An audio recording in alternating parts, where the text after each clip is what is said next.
අයිබෝවන් රසකින්ද TV YouTube නාලිකාවට ඔබ බොහොම ආදරෙන් පිළිගන්නවා. ඉතින් අපේ වීඩියෝස් හොඳයි නම් ලයික් කරන්න, කමෙන්ට් කරන්න, ෂෙයා කරන්න. ඒ වගේම රසකින්ද TV YouTube නාලිකාව subscribe කරන්න අමතක කරන්න එපා.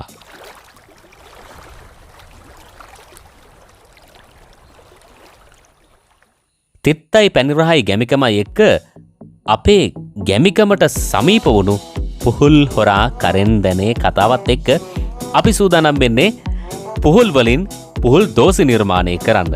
ඉතින් අපි ගෙදරදී පුහුල් ගෙඩියක් කපද්දි ගෙයින් එළියට අරගෙන තමයි පුහුල් ගෙඩිය කපන්න ඕනේ. ඒ වගේම පුහුල් ගෙඩිය දිගට තමයි අපි කපාගන්නේ.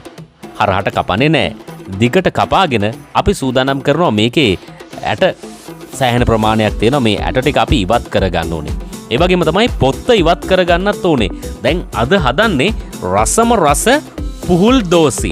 රසකින්ද TV YouTube නාලිකාවත් එක්ක අපි හදන්නේ පුහුල් දෝසි. ඉතින් මෙන්න මේ විදියට මේ පුහුල් කෑල්ලේ තියෙන ඇට ටික අපි ඉවත් කරගන්න ඕනේ. ඒ වගේම තමයි පොත්තත් අපි ඉවත් කරගන්නවා. පොත්තත් හොඳට ඉවත් කරගන්න ඕනේ. දැන් අපි කලින් දැක්කා පුහුල් ගෙඩිය හොඳට හොදන්න ඕනේ. පුහුල් වරා කරින් දැනේ කියලා ඔබ කතාවක් අහලා තියෙනවනේ.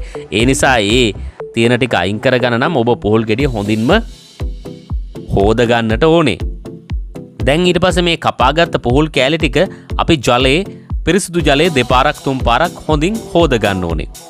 හොදගත්තට පස්සේ අපි නැවතත් මේ පුහුල් කෑලි ටික කුඩා කුඩා කොටස් වලට වෙන් කර ගන්න ඕනේ. වෙන් කරගෙන අපි ගෑරුප්පුවක් අරගන්න ඕනේ. ගෑරුප්පුවක් අරගෙන මේ ගෑරුප්පුවෙන් හොඳට මේකට අයින්න ඕනේ. රිදෙන්නේ නැහැ පුහුල් වලට. ඒ නිසා ඔබට පුළුවන් අයින්න. ඇනලා මේ දෙපැත්තටම අයින්න ඕනේ. උඩ පැත්තට යට පැත්තට හතර පැත්තටම ඇන්නත් ප්‍රශ්න නැහැ. හොඳට මේ ගෑරුප්පුවක් කරගෙන මෙන්න මේ ආකාරයට අනින්න ඕනේ. ඇනලා ඊට පස්සේ මේ පුහුල් කෑලි ටික කපා ගන්න ඕනේ. පුංචි කෑලි වලට ගොඩාක් පුංචි නෙමේ. පුංචි කෑලි වලට ඔබට කපා ගන්න පුළුවන්. කපලා මේක වෙනම තියාගන්න. ඊට පස්සේ මේ තියෙන විට කන හුණු ටිකකුත් ලෑස්ති කරගෙන තියාගන්න. ඊට පස්සේ හුණු පැකට් එක කැපුවා. අපි භාජනයක් අරගෙන වළඳක් අරගෙන ඒකට මේ හුණු ටික දාලා හුණු ටික ජලයේ හොඳින් දිය කරගන්න ඕනේ. වතුර ටිකක් දාලා ජලයේ හොඳින් දිය කරගන්න ඕනේ හුණු ටික. ඊට පස්සේ මේ පුහුල් කෑලි ටික මේකට එකතු කරගන්න ඕනේ. මේ හුණු ද්‍රාවණය සහිත මේ වළඳට අපි එකතු කරගන්නවා. මේක පැය 4ක් අනිවාර්යයෙන්ම තියන්න ඕනේ. පැය 4ක් තියලම තියන්න. පැය 4ක් තියලා ඊට පස්සේ අරගෙන මේක පිරිසිදු කරගන්න ඕනේ. මේක නම් හොඳට අඩුම තරමේ 4 පාරක්වත් හොද ගන්න ඕනේ. ඒ නිසා මතක තියාගන්න මේක හුණු ද්‍රාවණයෙන් එළියට අරගෙන අඩුම ගානේ 4 පාරක්වත් හොඳින් හොද ගන්න. පිරිසිදු ජලයෙන් ඔබට හොඳින් මේක හොද ගන්න ඕනේ.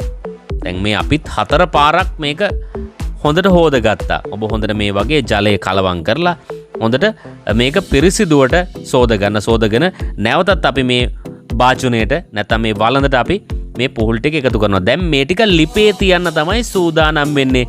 ලිපට ගින්දර දැම්මා. ඊට පස්සේ මොකද්ද කරන්නේ? අපි ලිපට ගින්දර දාලා තියෙන. දැන් හොඳට ගින්දර ඇවිලෙනවා. දැන් වතුර ටිකත් රත් වෙනවා. මේ වතුර ටිකට අපි එකතු කරනවා මොනවද? සීනි ග්‍රෑම් 500ක් මේ වතුරට එකතු කරා නම් හොඳටම ඇති. දැන් මේක නටනවා. මේ නටන අතරතුරේදී ඔබට පුළුවන් මේ පුහුල් කෑලි ටික එකතු කරගන්න. ලොකු වෙලාවක් යන්නේ නැහැ මේකට. දැන් මේ සීනිත් හොඳට උණු වෙලා තියෙන වෙලාවේ රත් වෙලා තියෙන වෙලාවේදී මේ පුහුල් කෑලි ටික මේ රස්නෙන් තැම්බෙන්න ඕනේ.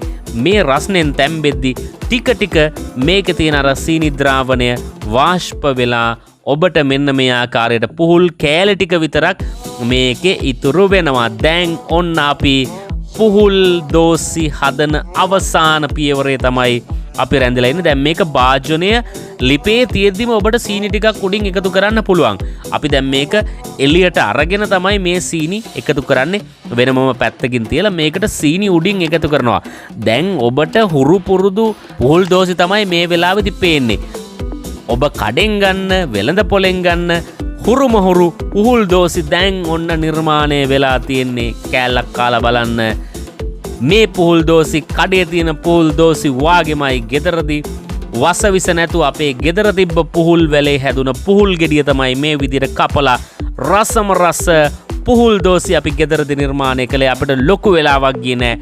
ඔබට පුළුවන් බොහොම පාසුවෙන් ලේසියෙන් රසකින්ද TV YouTube නාලිකාවත් එක්ක ගෙදරදී පුහුල් දෝසි හදලා බලන්න.